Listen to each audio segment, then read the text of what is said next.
Hey, what's up, y'all? It's your boy Jay Woo, and my favorite Blumhouse project is Split. Yes, Split.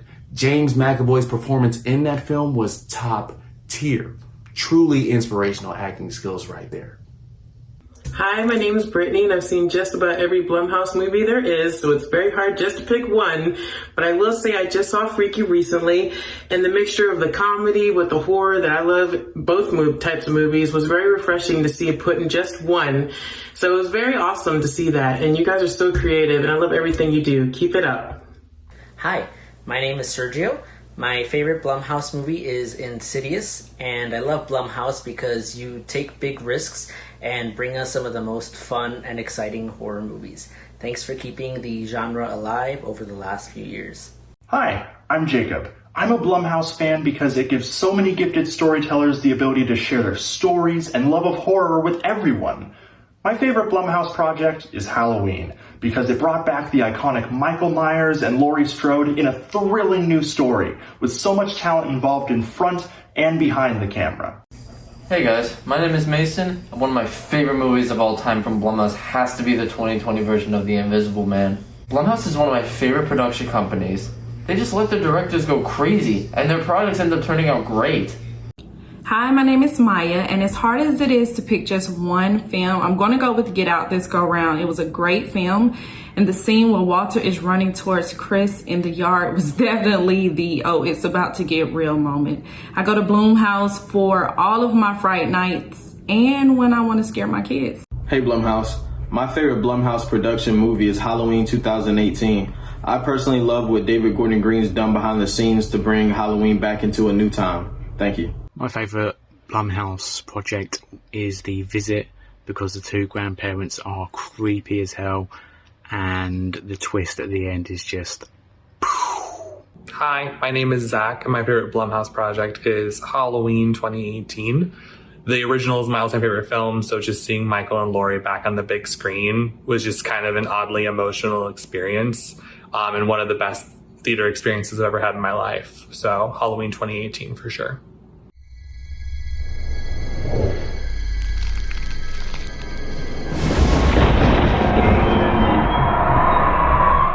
Hello, I'm Jason Blum. Welcome to our second annual Blumfest. We are back. Next year, we're going to try and do this in person. It's October, my favorite time of the year. At Blumhouse, we're always working to make October as memorable as possible.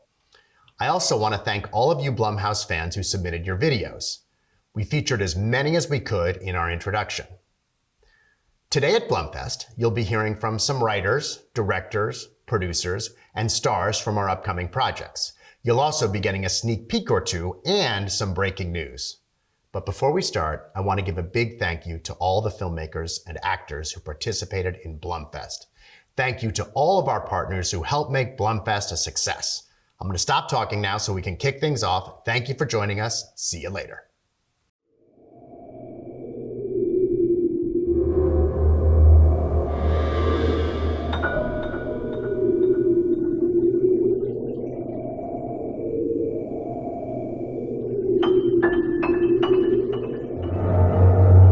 Hello, I'm Keith Morrison.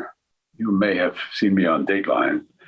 And on that program, a few years ago, we found a very interesting story not far from St. Louis, Missouri, about an odd woman who was involved in a case that just seemed bizarre. Never encountered anything like that before. Certainly never encountered a woman like that before. So we did a program for Dateline, and then another one, and then another one. It became the most popular story we ever did. And then we made a podcast called The Thing About Pam. And now it's going to be a limited series on NBC. And here to tell us about it is the two-time Oscar-winning actress and star of Jerry Maguire and Chicago and Judy, and I'll probably miss about 10 of them, Renee Zellweger. Welcome. Hi, Keith. How you doing? I'm excited to talk to you. Me too.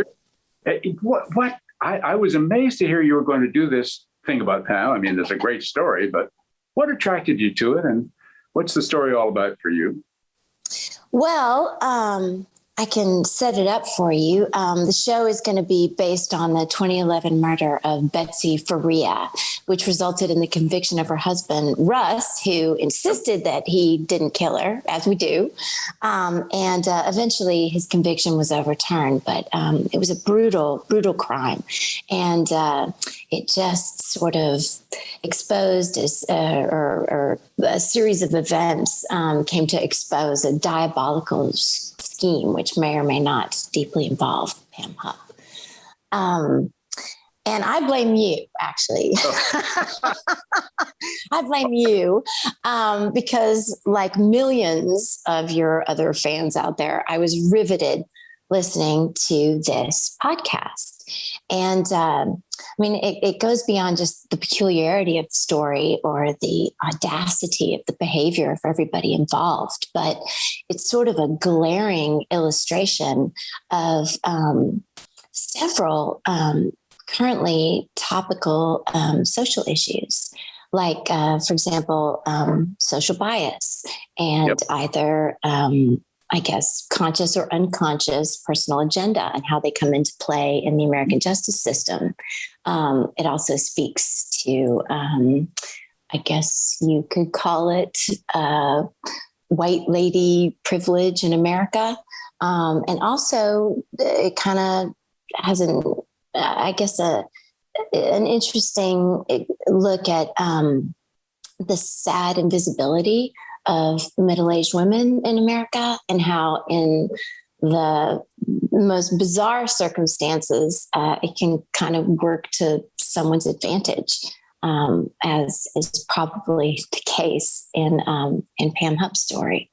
Wow. You saw all that when you heard the podcast and saw the story? Oh, 100%. It's, if you look at it, it opens a million conversations, because you have to ask yourself why. You have to ask yourself what enabled the brazen behavior, and how is it possible that so much could be misconstrued when it seems, when you look in hindsight, that it all sort of is pretty, obvious, isn't it? Sure. You have to ask yourself why don't people see what's sitting right in front of them? And it's something that I think is happening frequently in our culture regarding many subjects. So when did the idea occur to you? I'd like to play this woman and make a movie of it. Whenever you can't turn something off or turn away from something, and when you keep going back to it and discussing it over and over again, it must have some sort of relevance. And I felt like there was a lot to examine here. And it's so bizarre, like you said. It's kind of a standout among so many worthy stories to tell. You've played a lot of characters, a lot of other people in your career, Judy, for example, and so many of them. Mm-hmm. What is it about inhabiting somebody else's character that makes it interesting to do? Because it's a dangerous thing to do too. At the same time, isn't it? I mean, you got to get it right. You have to know. Mm-hmm. You have to do a lot of research, and I mean, how much you have to immerse yourself in a person like Pam Hupp to be able to play her on a movie? It's a good question. Well, truth is stranger than fiction. And I think if there are folks out there that we're talking about who stay in the center of the conversation for, a significant period of time, then there must be something to the life experiences of that person that we can learn from. And I just, I try not to think about the responsibility that comes with playing a real person. I just try to proceed carefully and try to be as thorough as I can. With someone like Judy, who's a famous person, the image of who she is sort of pixelated. It depends on what you've read or your own experiences of the legacy of her work. And the more research that you do, the more clarity, you have with, I guess, your understanding of who she might have been. With Pam, I think it's really different in so many ways because there aren't decades and decades of public record to explore, and not a lot of different people's perspectives or shared experiences or anecdotes to sort of research. And she's notorious, not famous, so it won't be the same as coming to I suppose, understand a person's life experiences within context so much as it is going to be researching and trying to understand, I guess, just based on the limited, information that's available. You've got a kind of a representative sketch of a person, and you have to fill it in somehow. A little bit, and I keep, I'm kind of protecting myself from that because there is a certain kind of energy that you have to tap into in order to play someone and when you're trying to understand them. And so I've been thinking that, I'm not playing the person because I don't know that it's possible to know that person. It seems like you might know the person that she wants you to know in a given moment. And so I'm going to play the person whose story you told. I'm going to play the person that you sort of illuminated in the podcast and try to understand what makes a person like that tick. Anything scare you about a person like that, or about even playing a person like that? I try not to think about that, Keith. I'm just going to keep my head down and do my work and, try to research different personality types and understand whether or not that's psychosis or solipsism or a combination of both or whatever it might be. Either way, it's going to be interesting. And I think there's a lot to learn.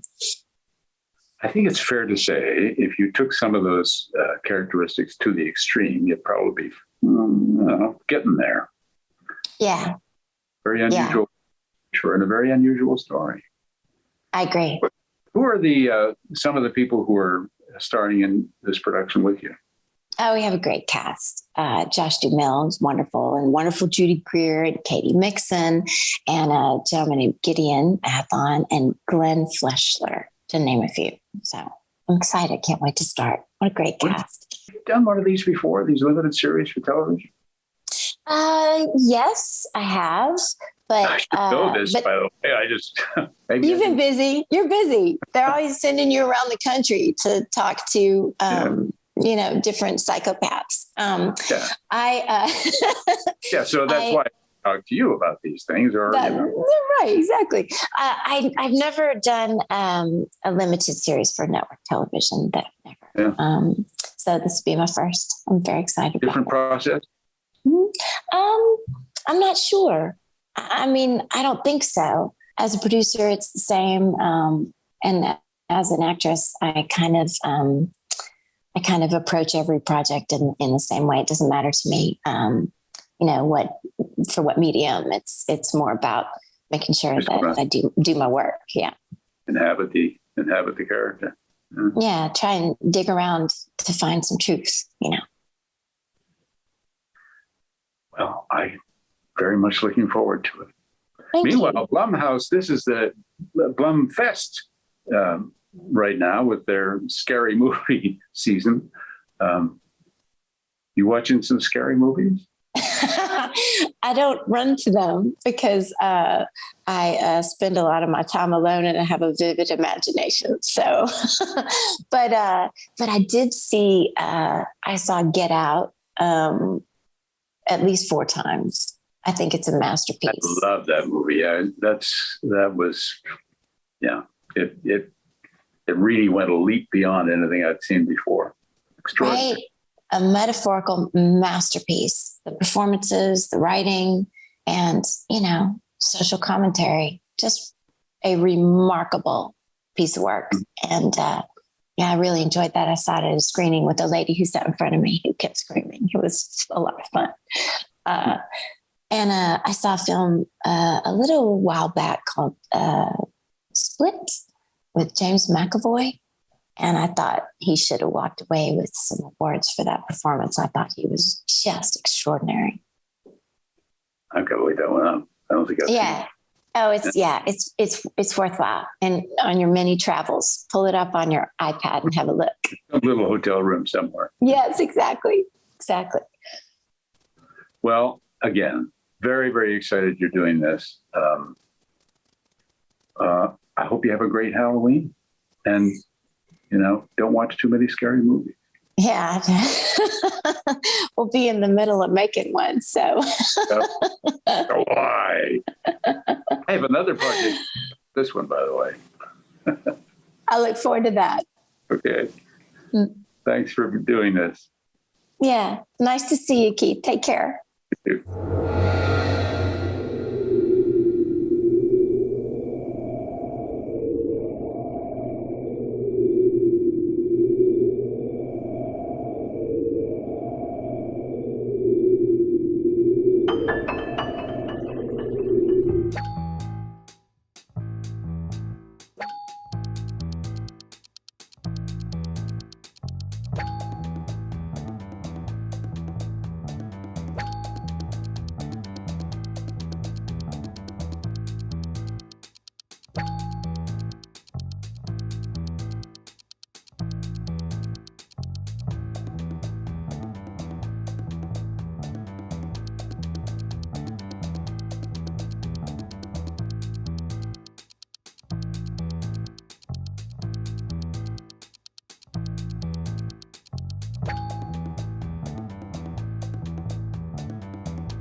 Hi, Blumhouse fans. I'm Tyler Perry, and I'm coming to you today to tell you that my friend Jason Blum and I are working together on a new thriller. It's called Help, from Alan McElroy. Yep, he wrote it, and he will direct it.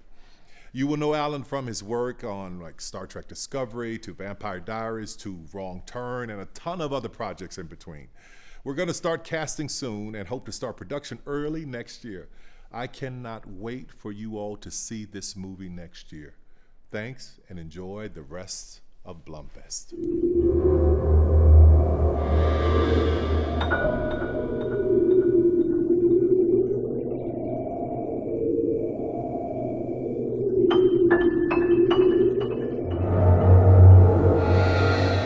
Hi, everyone, and welcome. This is Blumfest 2021. My name is Leo Gonzalez. So I watched both of your projects, and they're very different projects. So we have, Gigi, let's start with you. Can we just introduce yourself, please?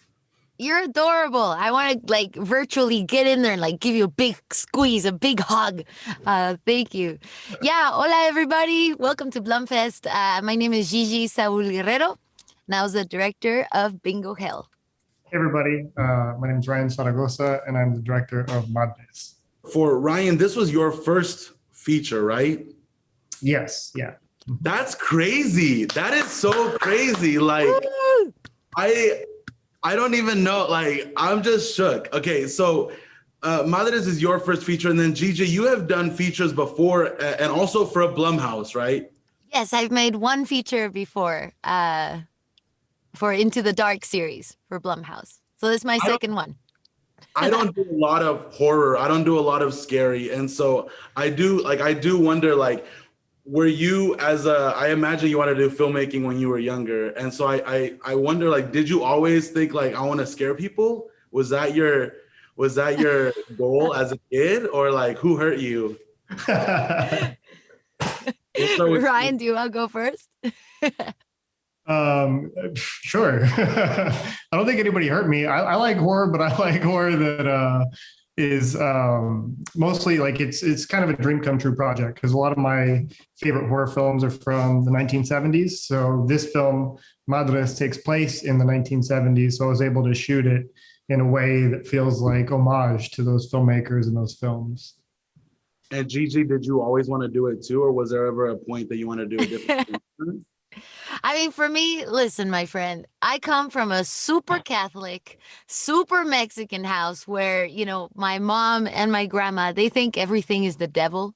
I swear. So you put your purse on the floor and my mom's like, "Mija, the devil's going to take your money." Like everything is a superstition where I was born and raised, you know, back in Mexico.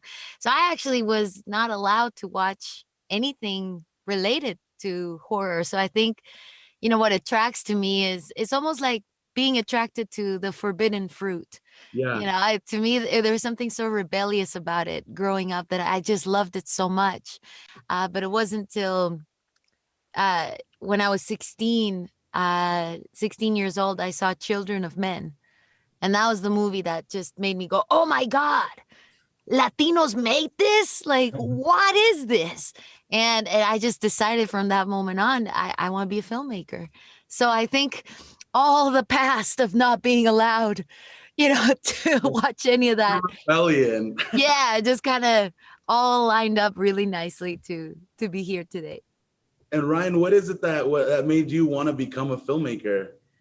I've always found something special about the theatrical and even just like, you know, at home experience of watching a really well-made piece of content that connects people and gets people talking. I love when, you know, you finish a movie and before it even ends, you're already thinking about the conversations that you want to have right after. And I love being able to access and see people express emotion because they just can't, you know, they're either laughing or crying, or if it's a horror, they're like super scared of it. I love just the ability to just access people's emotions that way. And so let's talk about the movies. Gigi, Bingo Hell, which by the way, today, Gigi. Today's the day, baby. Today you can sit back, invite your abuela, your abuelo, your tias, your tios, and be like, "Okay, I know you like to play bingo and loteria. This movie's for you." So I hope all you guys watching are inviting your lovely senior relatives to see this movie with you right now. Go watch it. Anyone that didn't see it, what can you tell us? Whew. Well, I can tell you this Bingo Hell is very much dedicated to my beautiful abuela. Adriana Barraza, who plays the lead character, very much portrays my abuela. So yes, my grandma is that stubborn. She exists. But Bingo Hell takes place in a small town called Oak Springs, where these lovely, charming, and stubborn as hell senior citizens refuse to be gentrified. But little did they know that someone more powerful than money itself was going to buy out their bingo hall. So it's up to them to fight back for their beloved game. So, hey, listen, grandma with a shotgun. I don't know what else to give you. Yeah. I think it's going to work out. Think batteries not included or grumpy old men in a Rob Zombie universe. I think when you put those two and two together, I think that's what you get with Bingo Hell. So I'm excited. Yeah, you know, we haven't seen heroes of that age in so long, since maybe Cocoon, or like I mentioned, batteries not included. So it's awesome to see seniors kicking so much butt in a horror movie. So I'm excited that Blumhouse and Amazon were also excited to bring that movie to life. Ryan, can you talk about Madres? Yeah, so Madres is about expecting young couple that are moving into a new community in Central California, a migrant labor situation. And as I mentioned, takes place in the 1970s. And as you would normally expect with like a new house, new community type story, some strange stuff starts to happen inside the house. And the main character, Diana, starts to uncover some troubling curse that's plaguing the town. and it brings people together. I think both of them bring people together, and it's kind of unexpected, at least for me. I don't do a lot of horror stuff because no, thank you. I will now, but what I recognize though is that while watching TikToks for trying to enter myself in this world, I like these TikToks that I make or that my friends make. We try to be funny and bring people together. Hopefully, make people laugh and feel connected. But honestly, those films do the same thing. Like horror also does that, right? It does make you feel closer, at least physically. It's the perfect date movie, right?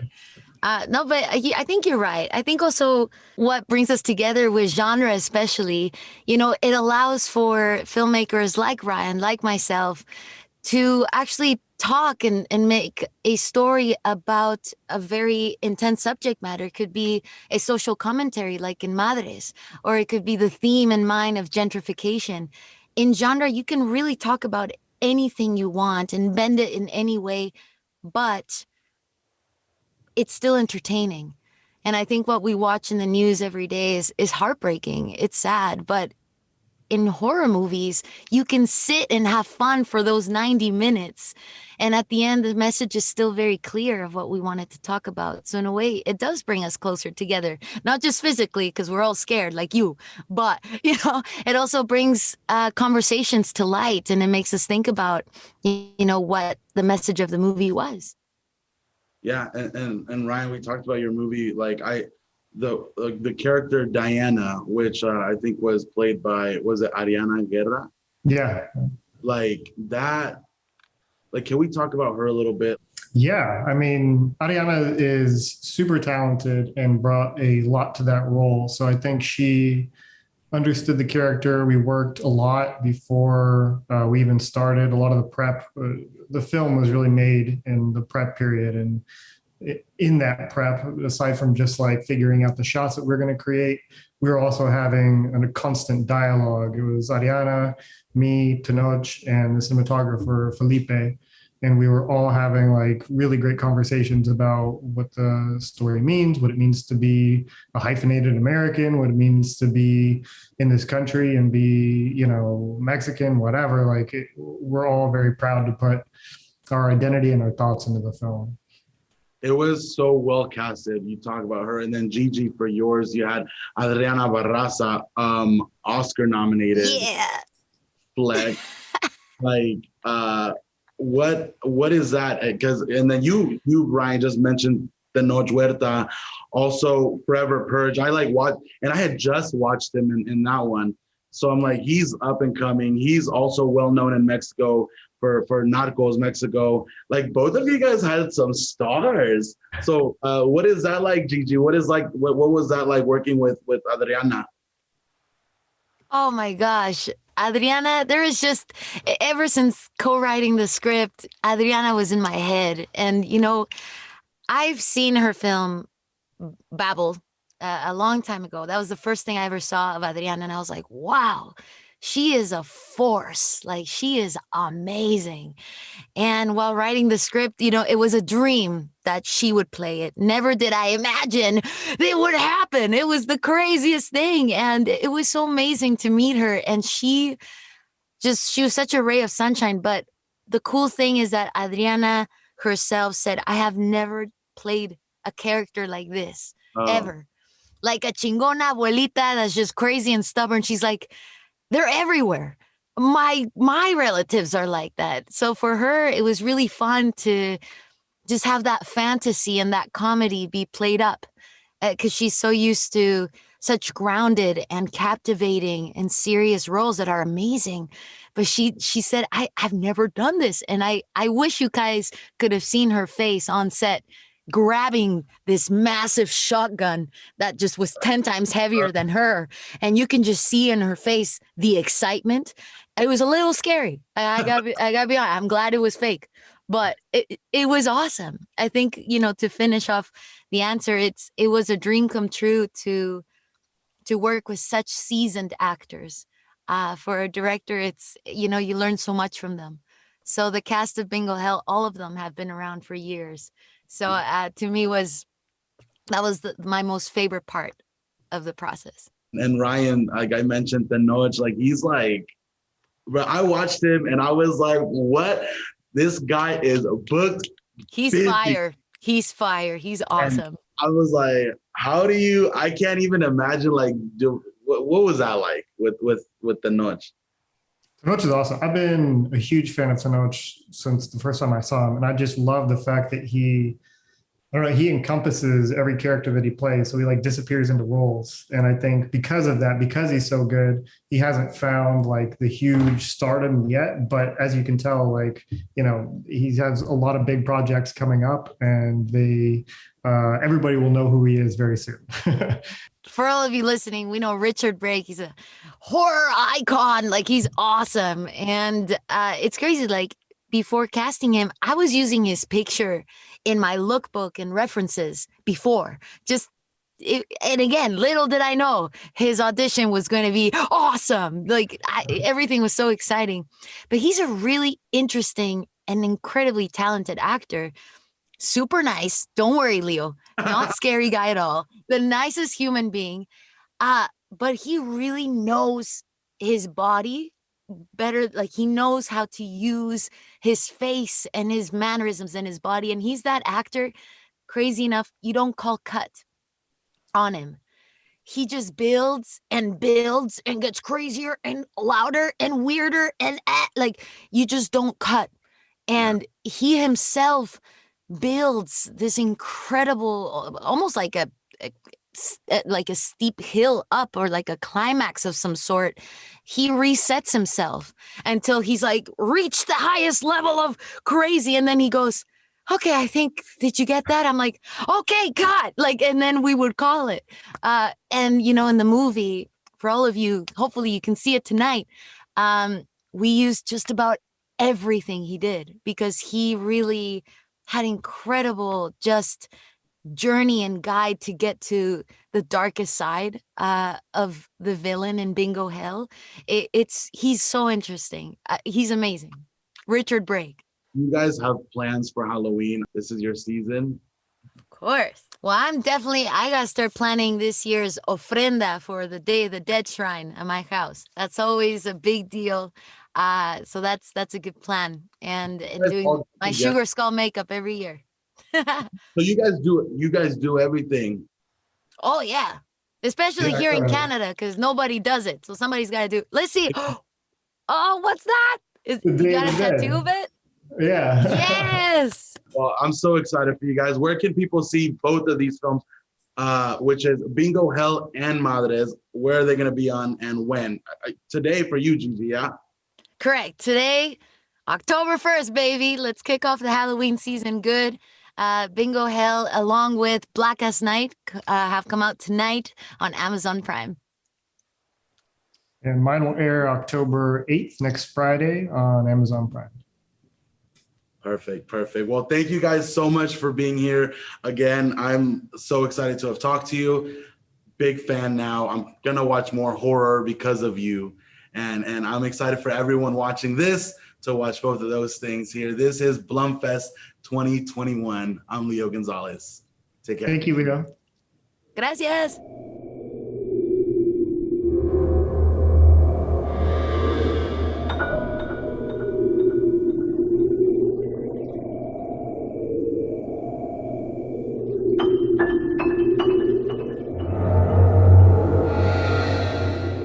Hi, everyone. My name is David Ma. I am a filmmaker based out of Brooklyn, New York. I am here with Marty Go, the director of Blumhouse and Amazon's Blackest Night. Welcome, Marty. How are you doing today? Hi, how's it going? Thank you so much for having me. So, when I think about vampire films, I'm a kid of the 90s. I grew up on Buffy, Vampire Diaries, Bram Stoker's Dracula, Twilight even. And it seems like you found a really interesting way to retell this story, but with a new cast of characters, but also a new way to combat these characters as well. Can you speak a little bit to both of those things for us? Definitely. So this script was written by Sherman Payne, who's an incredibly talented writer, and he's the mastermind behind the story. And I actually got to pitch for this movie, and after reading the script, I was blown away. I am a huge horror fan, and one of my favorite movies of all time is 30 Days of Night, and I've watched that movie over 100 times, like obsessively tried to analyze it. I've just always wanted to be in that world. It's so scary, but it's so fun. And as soon as I read this script, I had never seen a vampire movie that starred a dark-skinned young woman, and I felt like I was her. And I was like, this has never been done before. I have to be a part of it. So Marty, I want to ask you about vampires. I read in some interviews that, they were kind of an analogy for human nature a bit, that they're, they can be violent. They're kind of in the shadows. And, I would love to hear more about, what your thought process was with that.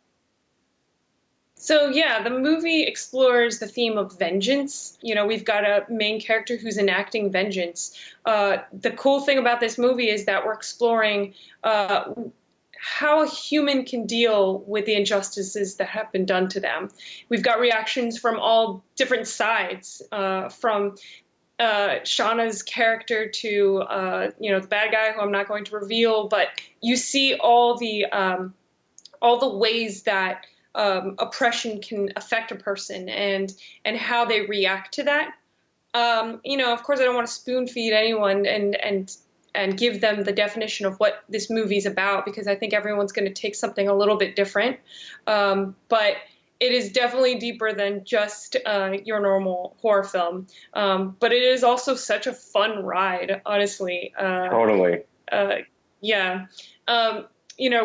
Making this movie and putting it all together, I remember kind of taking little bits and pieces of the Goonies and Stranger Things and really taking from the fun of and remembering what it is to be a kid again and to have all these insecurities and desires for boys and all that kind of stuff, and working with Asia and kind of building this friend group, and they were such a blast to work with. All of the cast. I mean, off camera, they were best friends too. It was kind of insane. That's great. But yeah, to kind of battle these vampires as a group, and it was a blast.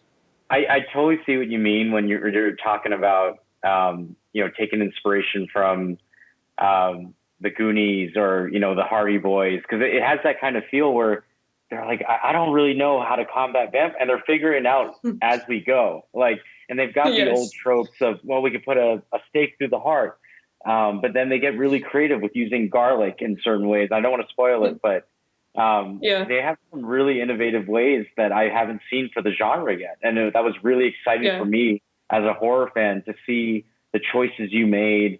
Also with your writer and the kind of means that they combat these vampires was super, super cool.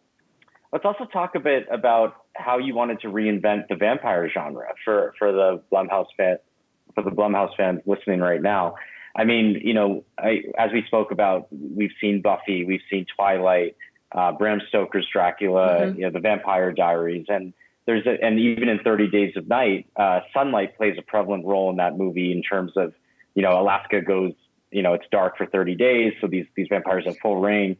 The way I thought you were so clever in the choices that you made from, using sunlight as a weapon, and also, can I say garlic powder without giving anything away to anyone listening right now?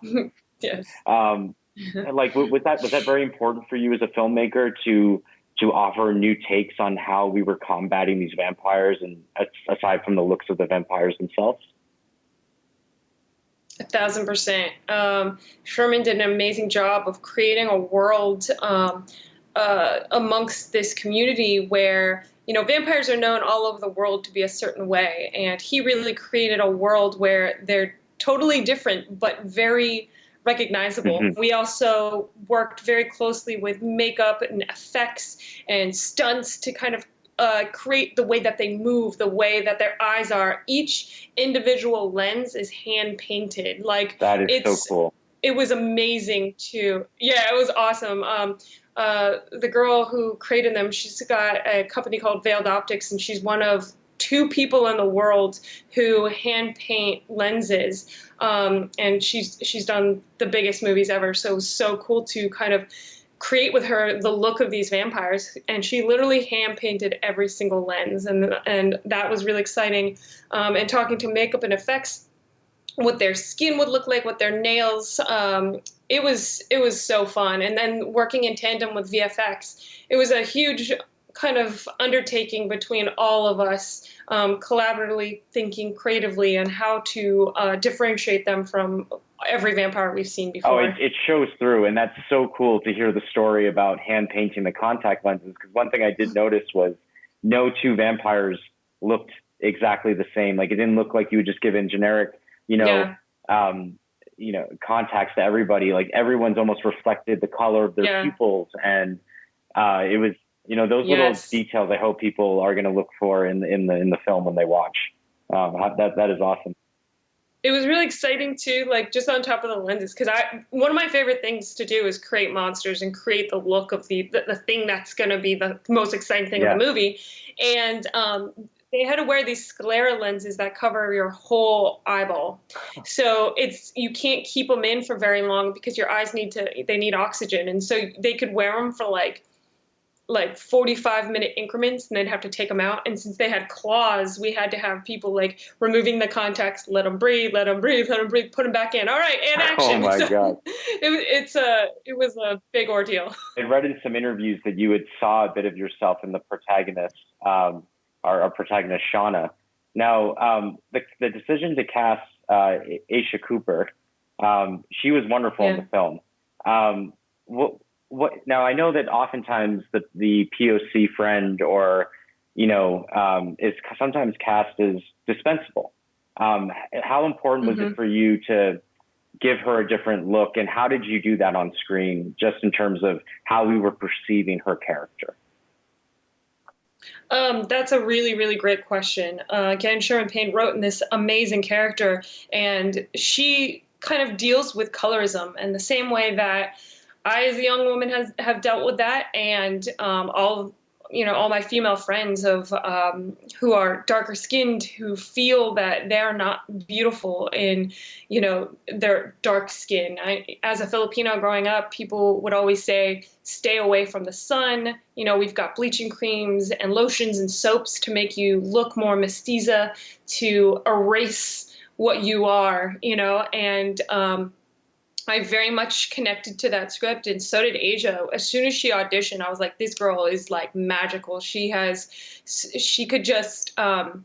embodied the character, and we both really connected to it because it spoke to our inner vulnerabilities of people saying you weren't good enough or beautiful enough to be seen on a screen, and to be accepted. Your beauty doesn't matter. Your voice doesn't exist. And now, for the first time, to have Blumhouse and Amazon really choose this script and uplift it and say, you exist in this world and we want to hear your side of the story, is so groundbreaking. And I feel just so honored to be a part of this movement, honestly. With this kind of great mission that you have for yourself and for other women kind of in your position, it seems like you've been able to use Black as Night and as a vessel to kind of deliver this message. And I think that's quite a powerful thing, because you're not putting out a PSA. You're quite literally just, showing your craft, showing your art, but telling the stories through the lens that you haven't been able to tell before. And what does that mean to you? Yeah. Oh man, that means everything. What you said really just hit the nail on the head. I have a crazy passion to make movies, and I have a crazy passion for horror. When I watch a good horror film, I feel like I'm floating on air. I'm just like, yeah, this is like a crazy land where anything can happen. You can become your own hero and live in this world where monsters and demons exist, and it's so exciting. And I just feel like my body's like on fire, and I love it so much. Yeah. That I get to create these worlds, like I get that opportunity every day. And I really wanted to make movies and show to others, be it Asian American, Black Americans, or any color who doesn't think they can achieve their dreams. I wanted to prove that through myself, that I could do it. That I come from nothing special, but if you have a passion, you have a dream to tell stories and to package it in these amazing, fantastical stories, you are capable of doing that. And so I get to kind of fulfill my dreams every day by telling these stories and showing others that it is possible. Is there anything else that you'd like to tell us about the film? I know we've kind of gone into a lot of it from a bigger, overarching level, and as well as kind of more niche with how the film was made and the choices you made. But is there anything you'd like to say to our viewers watching now? I honestly just want people to watch it and with the expectation that you're going to have a ton of fun. It feels like you're just kind of getting on a roller coaster and you're here for this ride. And it's funny. It's exciting. There's fight scenes, and it means a lot. It'll take you back to your days of growing up and not knowing who you are and trying to fumble through and figure out, what life is. It's a blast, and I just want people to watch it and have a great time. Marty, thank you so much for taking the time to talk to us today about your film, Black as Night.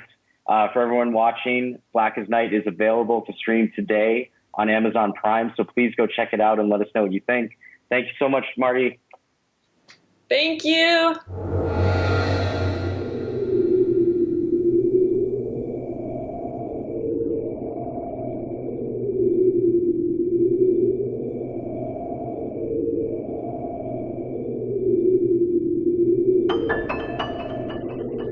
Hey everybody, it's Bunny, aka Graveyard Girl, and I'm here today with Axel Carolyn, the writer and director of Amazon and Blumhouse's new film, The Manor. Hi, nice to meet you. Nice to meet you too. So I've seen the film and I absolutely love it. And I don't want to give anything away, but everything had me hooked from the beginning. I wanted to know what was going to happen next. So much mystery and intrigue. So can you talk about what made you want to become a director? Sure. Oh my God, I'm so happy that you liked it. I've always been into horror. I mean, as you can see, I'm a pretty big horror fan, and that started at a very young age. And at first, I thought maybe I just wanted to be a writer and write books. And then as I was growing up, I started discovering all those great movies and started thinking I want to do something in that horror space. And and it took a very long time to kind of get there because it's a difficult career to get onto. But eventually I made some short films, and then I made my first feature when I was living in London, and another one, like an anthology feature, when I moved here and got to write and direct some TV. But now I get to write and direct my own movie for Amazon and Blumhouse, which has been a pretty awesome experience. And one of the great things about it is that compared to things that I've done before, like the features that I've done before, this is going to be released everywhere at the same time. So I'm really psyched for people to see it. Yeah, I think it is amazing that it's released globally. So, I know my audience is globally based all over the world. So it's going to be so great that we're, talking about a movie just in time for Halloween and spooky season, and that everybody's going to be able to tune in and watch it. And I would love to hear more about your inspiration, for this film in particular. For me, it had just that vibe that I love, where it's very reminiscent of a lot of classic horror films, which is what I grew up, loving to watch things like The Twilight Zone and classics with Vincent Price. And it just had that, really remarkable, like, retro feel that I feel like you don't see that much in, modern horror. And so it was just so wonderful for me to get that throwback to more of, the suspense and the intrigue. And so I would love to hear more about, maybe what were some particular inspirations for you. I'm so glad that you you thought that.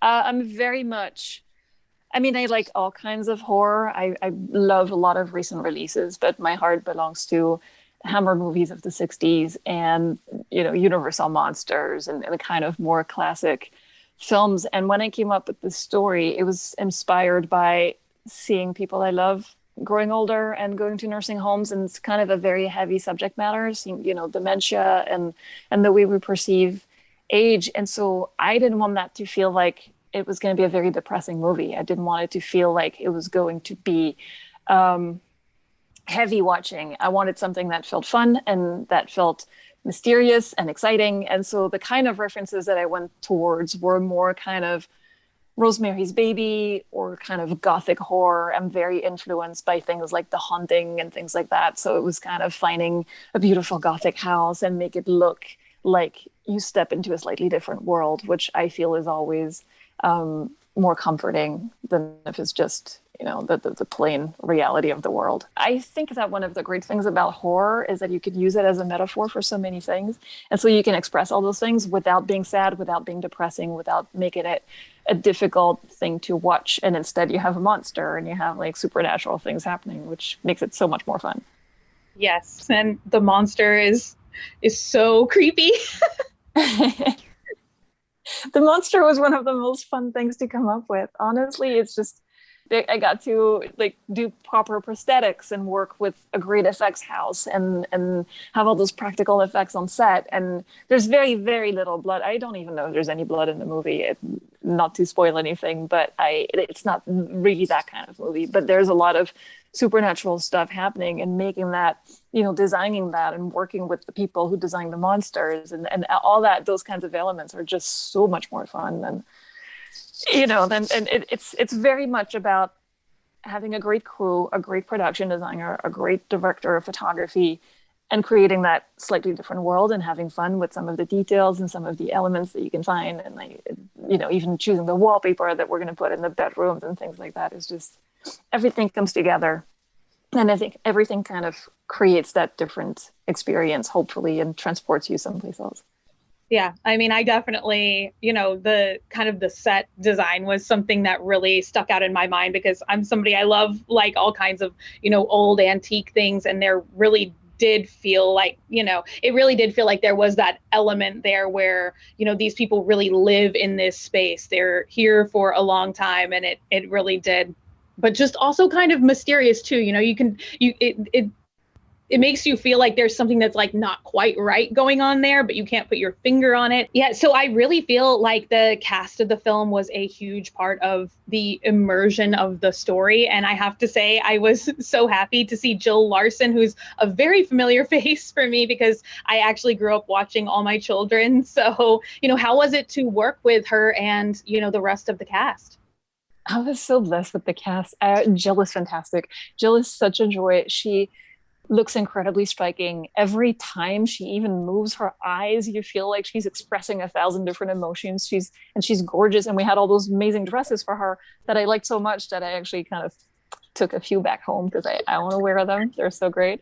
But yeah, just the cast in general, you know, getting to work with Barbara Hershey was such a dream. I've been a big fan in my whole life of, she's not done a ton of genre, but what she's done is very iconic, like, you know, The Entity and Black Swan and Insidious. And one of the things that were really fun about setting this movie in a nursing home and having stars who are a little bit older than your typical horror movie star was that we could tap into a lot of actors I hadn't seen in those kinds of parts and who hadn't done maybe those kinds of things for a long time, but were had done a few things that were really significant for me. You know, Bruce Davison did Willard.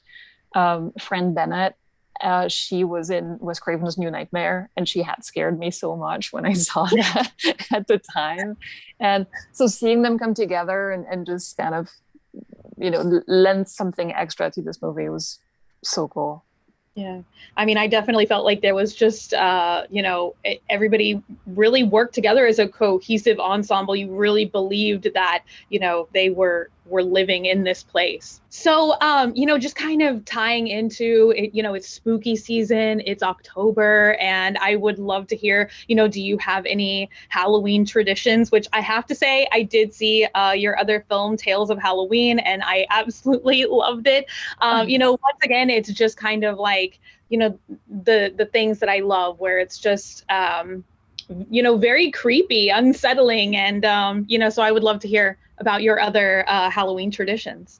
All right. Well, Halloween for me is 2 months. Like we're already deep in it. It starts in September, and it starts usually just kind of like, pumpkin everything and pumpkin candles and things that just put you into that atmosphere. But there's all those awesome haunts and all those theme parks and all the yard haunts and screenings usually in LA, and just there's so much going on. And one of my favorite things is going to Not Scary Farm and putting a group together. And it's the best time of the year by far. But everything, like from pumpkin carving to watching horror movies, it's as if the rest of the world just suddenly caught up with what I do all year. So it's definitely a favorite.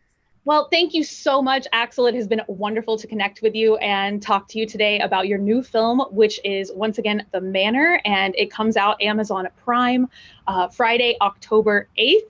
And I know for my subscribers, you guys are not going to want to miss this. I feel like it is a perfect film to just gather around your friends, pop a lot of popcorn, and sit down and get ready for a really good, mysterious movie.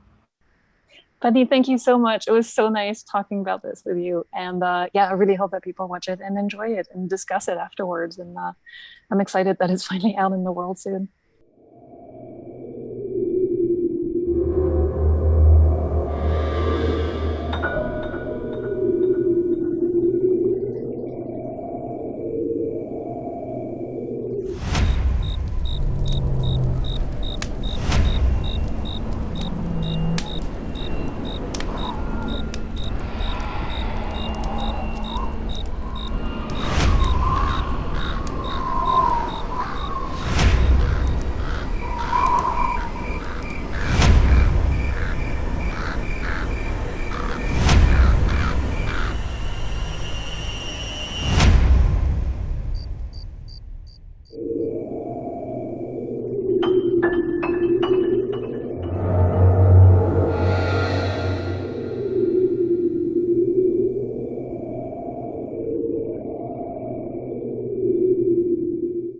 Hello and welcome to Blumfest 2021, and welcome to the panel for A House on the Bayou. I'm Perry Nemroff with Collider, and it is such a treat and an honor to be here with you right now, moderating this conversation and also giving you your very first look at the movie. But before we get too far ahead, I got to introduce you to the team behind the film.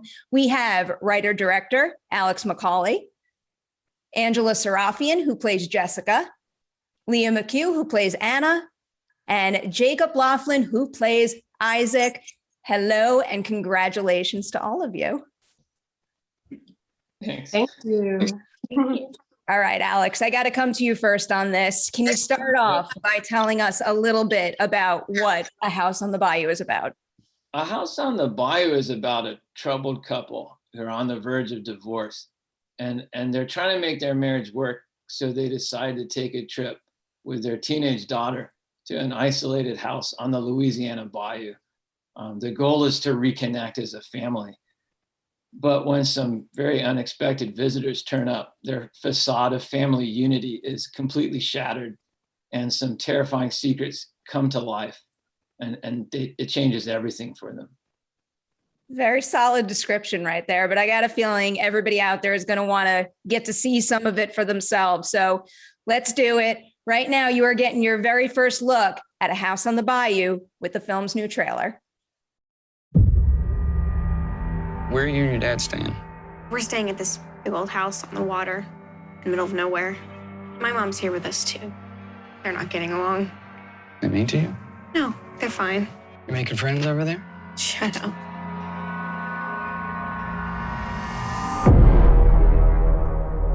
Did that old guy seem odd to you? No, I don't think so. This thing won't open. Don't you have a key? Not for this door. Freaky. Can I help you? Hi there, I'm Isaac. I was just stopping to invite you and your family to dinner. We just brought the food over here to cook for you. It's just how we do things on the Bayou. So can we come in? Of course you can. That note you wrote me? What did you mean by that? The devil is watching us all the time. Some of us invite him in, some don't. Well, no offense, but I don't believe in the devil. The devil believes in you. Oh, girl, you got a gusher. What's going on? I want them gone. It's time you face the truth. Don't worry. If you're righteous, you'll survive. You're crazy. Ashes to ashes, dust to dust.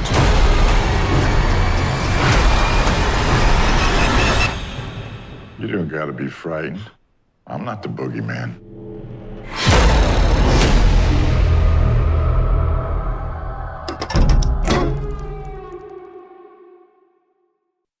All right, Alex, let's dig into it now. What can you tell us about the genesis of this idea? Where did the story start for you? Well, for me, it's a really personal story. You know, I've been married, divorced, and cheated on. So I guess you could say life inspires art. So this dysfunctional couple in the film is deeply familiar to me. I guess I think maybe I'm Angela's character in this movie in real life. So that was a jumping off point, was my own emotional turmoil. And in terms of making the movie, I've always been really inspired by classic horror films like the early John Carpenter movies and movies like The Night of the Hunter. And also some of the more recent things that are more emotionally based, like Midsommar and Jordan Peele's films, really, really speak to me. So I guess my goal was to make a horror movie that was deeply emotional, as well as having a lot of surprises and gore. All right, Angela. So you are no stranger to the horror genre. Your Into the Dark installment might be a personal favorite of mine. So what was it about A House on the Bayou that made it seem like a one-of-a-kind kind of horror movie to you, where you just absolutely had to do it? First, thank you. I'm so happy you like that installment. I did too with Into the Dark. It was really about a dark comedy. It reminded me of Clue. So I thought this was like an opportunity to get to play in this way. But with A House on the Bayou, very similar to what Alex is saying, I think it's not an accident, the roles that come to you and when they come. For me, every time I've gotten a role at a specific moment in my life, there's been a reason, and there was with this role. So I found it really fascinating to explore the dynamic of a marriage where two people seemingly want to connect. And that reconnection is not the same as finding your freedom. So I think in the process of looking at the film, I was really fascinated with having a genre like this where you can play with magic. So in the conscious mind of maybe Jessica, it's to keep the unit together. But maybe in her subconscious mind, there's a different reality. And with horror, you can maybe manifest those realities. I almost saw the other characters that we will come to see as extensions of Jessica. Even the actor here with us, Jacob Laughlin, I find he and I even look alike in our eyes.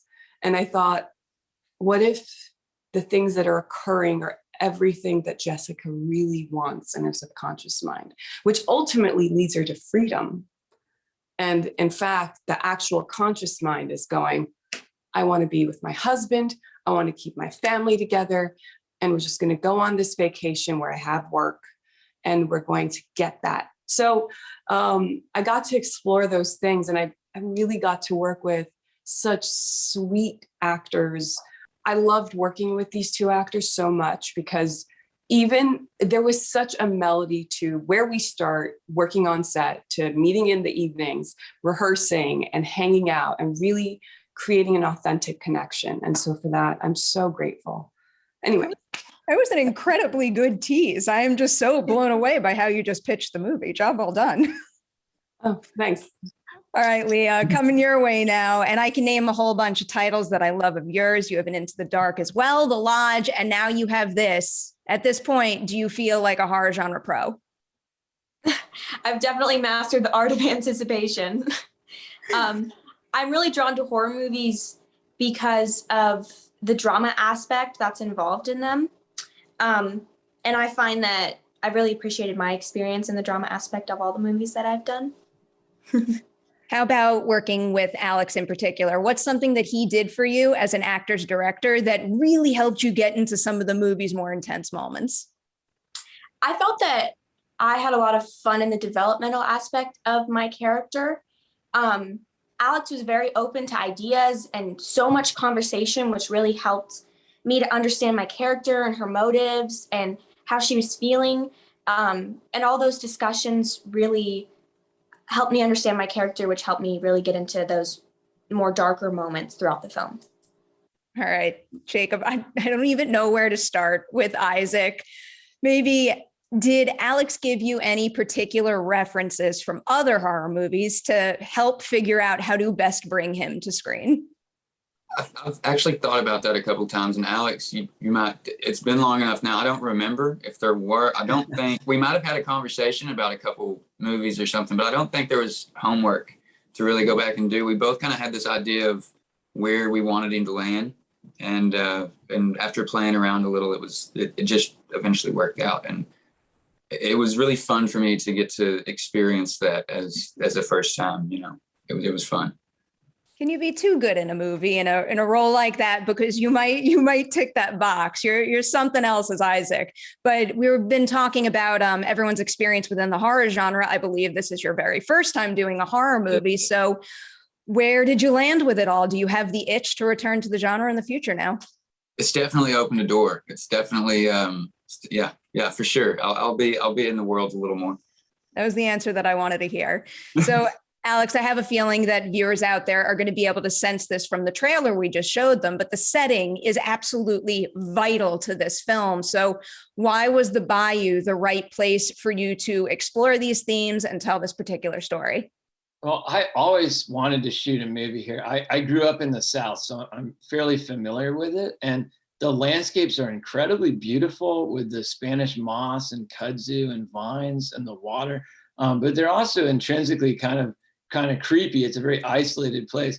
I also thought the beauty of the landscape is the perfect counterpoint to the horrors and dysfunction that this family is gonna go through. I also love anything that involves the Southern Gothic. And I think we're all familiar with things like Deliverance and Southern Gothic horror type movies. I thought this was a chance to do something new that hadn't been done yet, a story that hadn't been told that involves the South. So I kind of went for it. All right, as we wind this down here, I got a question for the whole group. What else can you tease about A House on the Bayou? Is there anything in particular in the movie that you are just so hyped for viewers out there to get to see come November 19th? I think for me, it's the cast. I mean, it's such a phenomenal cast, so much fun to work with, and really amazing out of the box performances. I think people are going to be really thrilled to see them. They all really dug deep in terms of portraying this family and this terrifying villain and his accomplice. I'm just very impressed by them, and I can't wait for people to get a chance to see that. Also, the movie has a ton of disturbing and unexpected twists that, as a fan of the genre, I would really personally enjoy seeing. So hopefully people like it. How about for you, Angela? I would say that it's not what you think it is. I love characters where we assume they're one thing, but maybe they're not what you think. And so I would say, I don't know if you know who the real villain is until you watch the movie from beginning to end. All right, Leah, you're up. I just remember the very first time I ever read the script, I was in my living room and I looked up at my mom and I was like, I have no idea what is going on. And then of course I read a few more pages and I was like, oh my gosh, like the twists and turns, they're so ridiculous and not really like any other horror movie that I've ever seen. So I think that's gonna be really exciting for the audience for something fresh and new and exciting. All right, Jacob, take us out here. Same thing. I mean, to piggyback what they said, that was really what drew me to the script. It's unlike anything in the genre, quite, you know, especially in a place like it is, and the way the characters unfold, it's going to be surprising on different levels, much more than people expect. All right, Alex, Angela, Leah, Jacob, huge congratulations on the film, and a big thanks to all of you for telling us a little bit about it right now. Oh my, A House on the Bayou. You are going to be able to see it on Epix on November 19th. And then on top of that, it's going to be available day and date for digital purchase from Paramount Home Entertainment as well. Check it out and take care, everyone. Thank you. Thank you. Thanks, guys.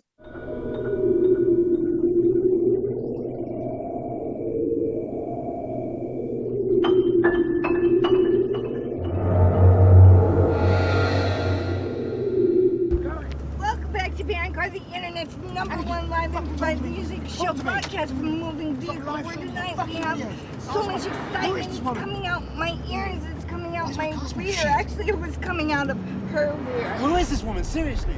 You're obviously gonna kill her. That's why we have to rescue her. Who is gonna kill her? I don't know who it is. What are you talking about? Antifa, it's an evil cabal. It's a fucking cabal. What are you talking about? I don't know who it is. But Excuse me. after her. Please what's your tell name? us so her name's Angela. Where do you Why are come you being from? silenced? Is that Why somewhere do you we have an can drop you Ariana off? Grande tattoo? I'm taking this woman back to where we No, came. you're not. Jason, get out of my fucking car right now. Get out of the car. Get the fuck out of the car right now. Shut up. Fuck.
All right, very excited to begin this conversation with Dashcam writer-director Rob Savage and producer Douglas Cox.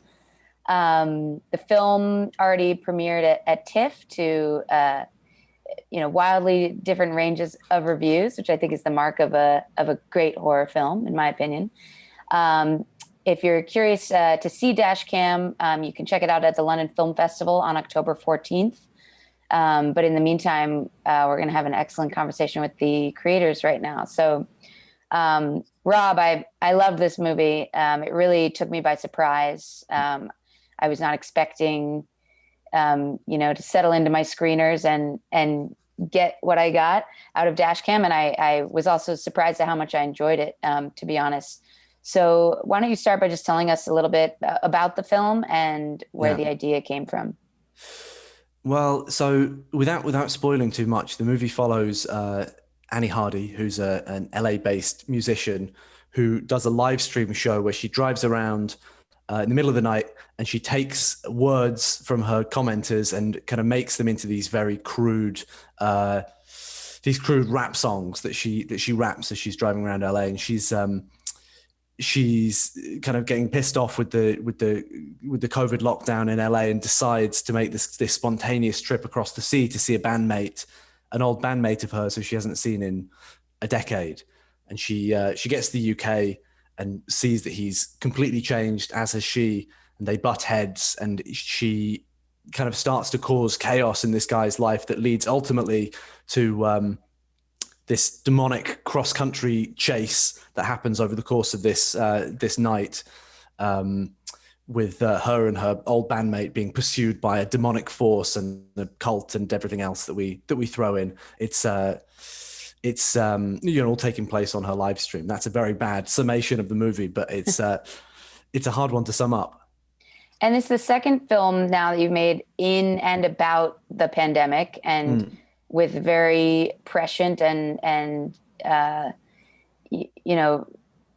very canny sort of takes on the reality of our lives now, which do often feel like horror films in some moments. How did you sort of approach? How did the filmmaking match kind of what we were all going through? And I know that was part of your inspiration for the setup. Yeah. It felt like when we made Host, the idea was to make something that was much more kind of low key and supernatural and much more creepy, much more in that paranormal activity vein. And it was also, during a time when we were right in the midst of the lockdown. And so, you know, the COVID of it all, it wasn't really something we wanted to dive into. It was more about how is the isolation getting to us all while we're living in this weird lockdown reality. And with Dashcam, you know, we were making this around the time of the election and of Biden coming in, and it just seemed like everything, you know, at the very beginning of the lockdown, everything was pitched about here, whereas when we were making this movie, everything was pitched way up here. And we wanted to make a movie, you know, from a horror point of view, I wanted to make a very noisy Sam Raimi-ish kind of roller coaster ride movie that made the most of, you know, Blumhouse giving us a bigger budget, the fact that we could, you know, we weren't having to do it via Zoom, where we were able to kind of work in person again. I wanted to make something that was bigger and crazier, and it felt like that kind of matched the discourse that was going on. And, you know, this is a film that was partly spawned from Annie Hardy and her Real show, and she's obviously got a very big personality, which you know, which I felt wanted to be in the fabric of the movie, in the same way that the friend group in Host, that kind of became the personality of Host. Yeah, I mean, she has a big personality. She's also quite adamant about her feelings about vaccinations and the pandemic. And, you know, watching it, I certainly read it as, you know, both as not necessarily a satire, but a social critique of these kind of anti-vax sentiments that we're all having to deal with and read about. And today, how... I mean, I thought it was very obviously, you know, the film was kind of, to me, she was part of the horror, right? Like, to me, like, this way of thinking, this philosophy, pushing back against vaccinations is sort of like the daily horror that we're all living with, this kind of low-grade horror we're worried about constantly. How did you, I mean, I thought it was really, really smart the way you kind of funneled that into this very charismatic, eccentric woman lead. I guess, how did you think about her character, you know, when you were editing, and does that resonate with you, that she sort of is?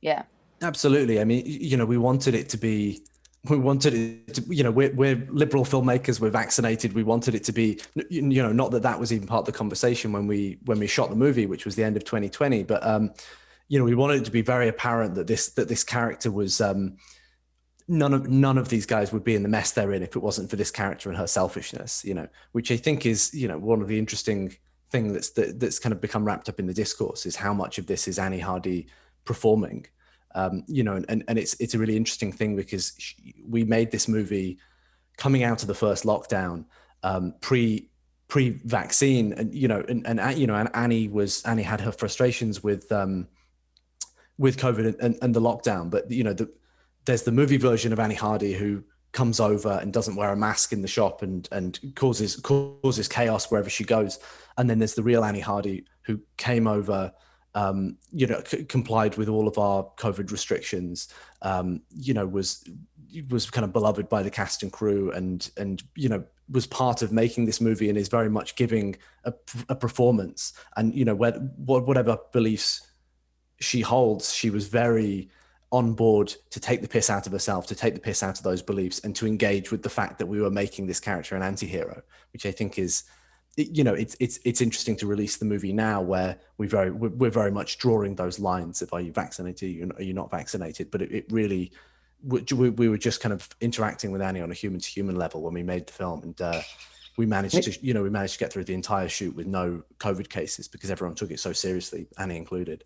It's a really fascinating thing. I think, you know, we've now shot two movies, you know, at very different times. Like the first one we shot, there was no even any testing in place. Like the whole kind of industry was still trying to figure out how to navigate even getting back on set in the first place. And so when we shot Host entirely remotely, we had to formulate our own set of rules and do it by our own standards and practically, and just look really, you know, intensively at the safety of everybody and how we could do that. And it all really relied on everybody trusting each other and having that kind of, you know, that care for each other as we stepped through. And then moving on to Dashcam, which was just, you know, bigger, badder, out in the world. You know, we were navigating this group of people through what was like a really tense time, you know, all these extra things you wouldn't normally care about on a shoot. But yeah, like Rob said, it was just like I think it's a real testament to all of our cast and crew that we kind of made it through, and everybody really, it was a very small team, and everybody really kind of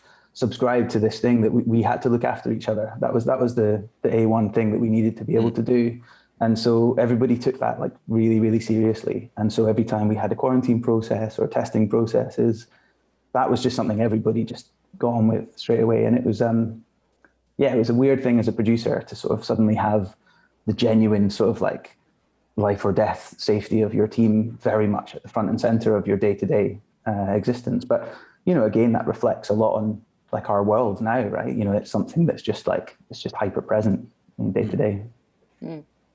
I know you guys work a lot. It's very improvised the way you work, and you're sort of scrappy, independent. You get together and you see what resources you have, and that sort of dictated the script. Is that true? Or can you tell me a bit more about how you things?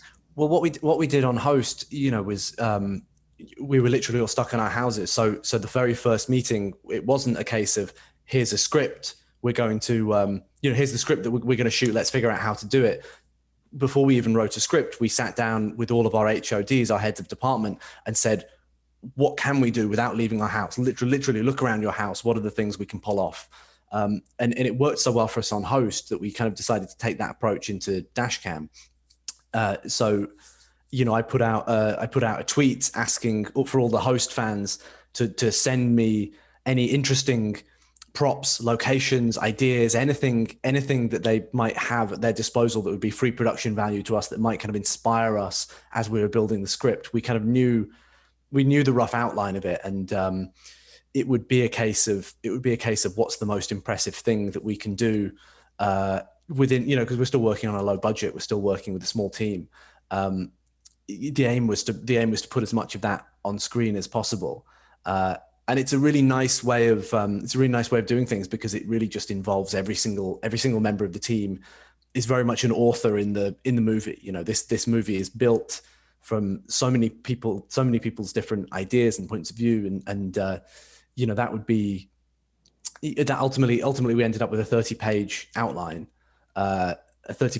Which, you know, was kind of the backbone of the movie. So we knew that we had a structure that we could hang everything over. But day to day, we'd be getting, you know, people, you know, ranging from the stunt team to the runners to anyone would feel free to kind of pitch in an idea for a scare or a gag, or you know, there was just a lot of room to play because of the way that we approached it, which was really fun.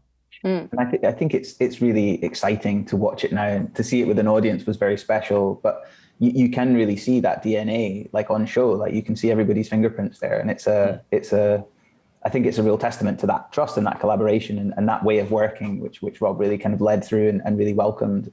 It was fascinating, and it was tricky as well, but it was certainly it's certainly something I think that sort of shines through in the movie when you sit down to watch it.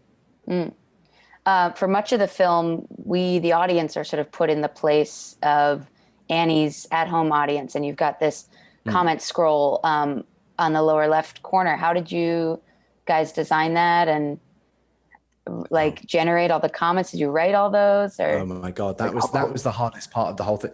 There was so much information there that we had to get somebody to build a program just to handle all that information and to time it out at the exact right moments. It was the last thing that we completed, and definitely the hardest part of the process. It was we got a group of people, some people who had seen the movie, some people who didn't, some people whose beliefs skew closer to Annie, some people who had never met Annie before and whose beliefs skew the other way, and we got them all to kind of like watch the movie and live comment, and then me and Doug kind of filled in the gaps between. And Doug, I mean, tell them about you went on quite a crusade trying to create different characters and arcs and all these kind of character journeys within. Yeah, I mean, it's like an evolution. In Host, we had an interface which was incredibly difficult to put together, and we were like, we must learn from this process and make something that's much far easier to do. And so the decision at the beginning was like, well, we need to create something that can automate this and that we can like feed in information for it to generate. And we built this bespoke piece of software, which then, you know, was used as the base level for an animation process. But yeah, we had all of these comments. I think there's shy of about 8,000, I think. And each set of comments had to have a character, and it was really important to us to craft something that was like, that held up, and that you know, you don't have to pay attention to it, but when you do, you have something extra to take from it. And yeah, I think we had, I can't remember how many characters now, but they all still live in my head rent-free to this day. And yeah, like they range, there's a huge range of them, and they all have their little arguments and little isms that are apparent when you pay attention to that. And there's some fun little Easter eggs in there as well. You know, you can kind of dive into a bit of the mythology. They're being kind of armchair investigators and figuring out little clues. Yeah, it was, I have to admit, it was nice when stuff got really scary. It was like a good distraction. So, I'll just read the comments right now because I don't want to see what's about to happen.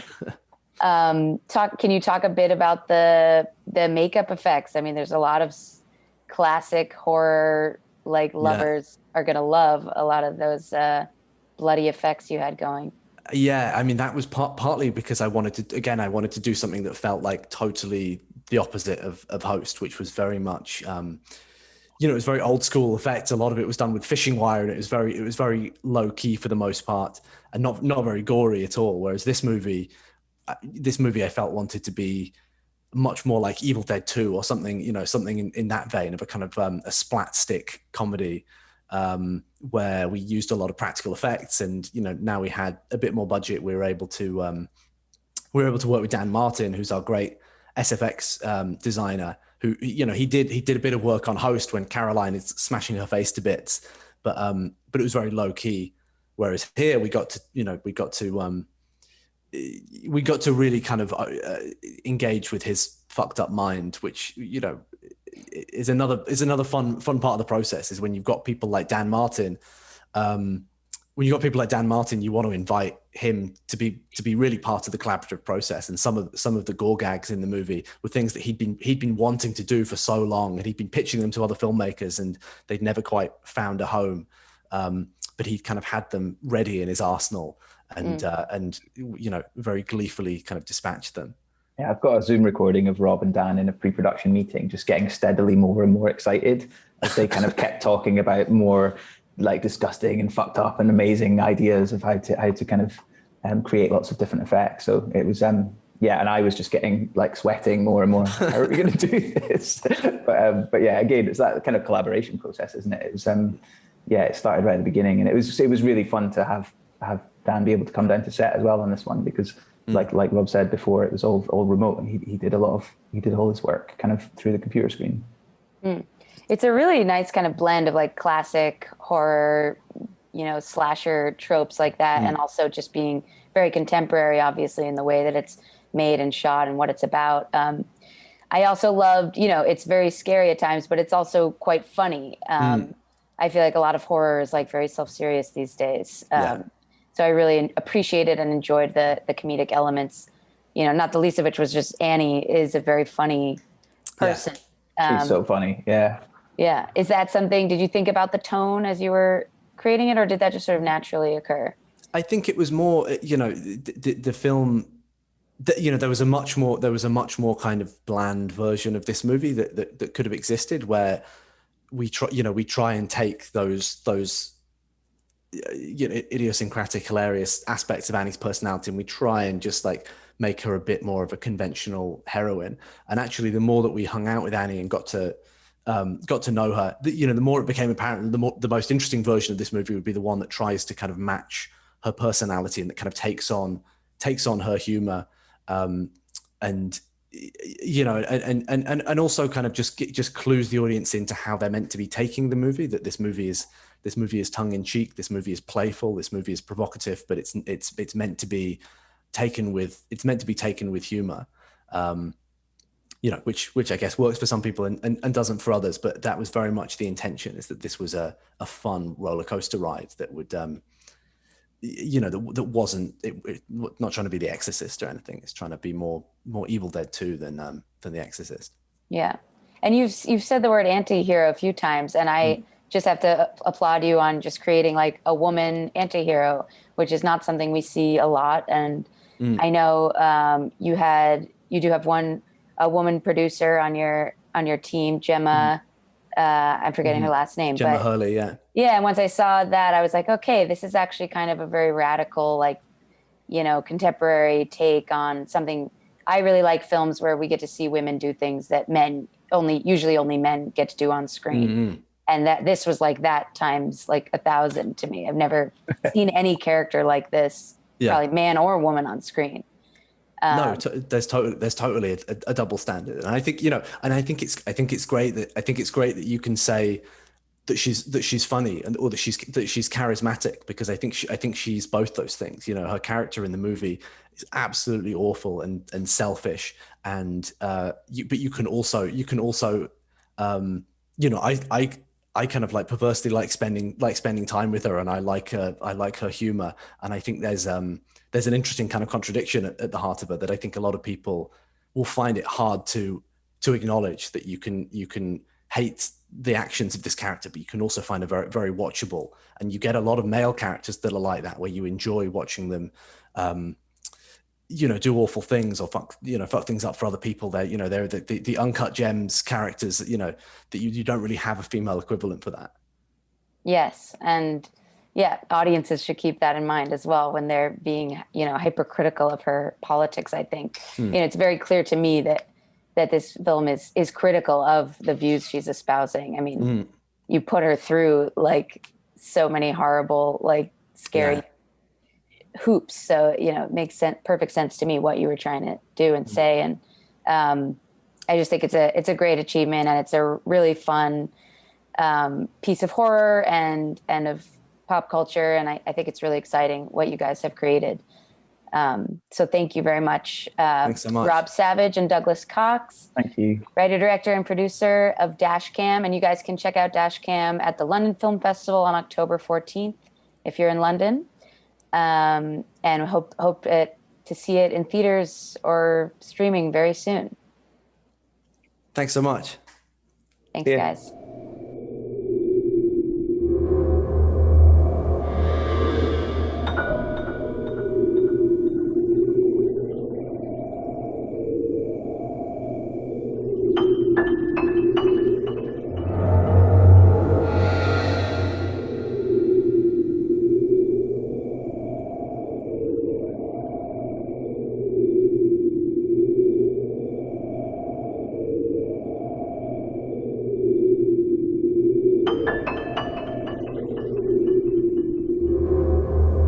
And now a word from our sponsors. Just kidding. They didn't sponsor us, but watch this anyway. Pumpkins, Darcy, and lots of them.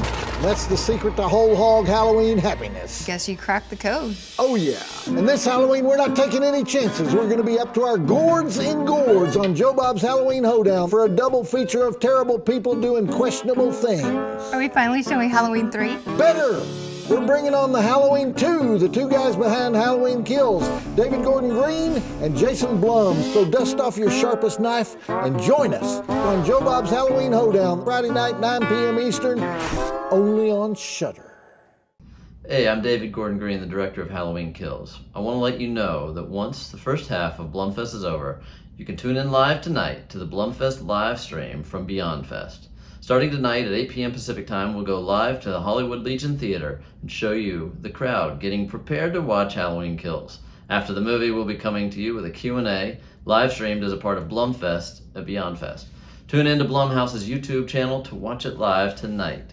And now, a sneak peek of some of our friends returning to Haddonfield. Enjoy. We had just this beautiful, beautiful reunion. Go now, before he kills us all. When I was in Halloween, I was 8 years old. I didn't know what I was doing until I saw it. Then I was like, what on God's green earth? It just had to do with finding characters that had been established in Carpenter's original and finding ways to keep them involved in the story. It just felt so good, you know, all of these people from the original movie coming together again. 41 years is a long stretch of time, isn't it? Who would have imagined? Jamie, can I say something? 40 years ago. Who carried you? Come on. No, I'm gonna carry you now. Come on. It's like, You never hear of this. It's just not done. Sheriff Brackett. Marion Chambers. Here I am, Lindsay, coming to haunt you. It was in 1978. We shot it in 3 weeks.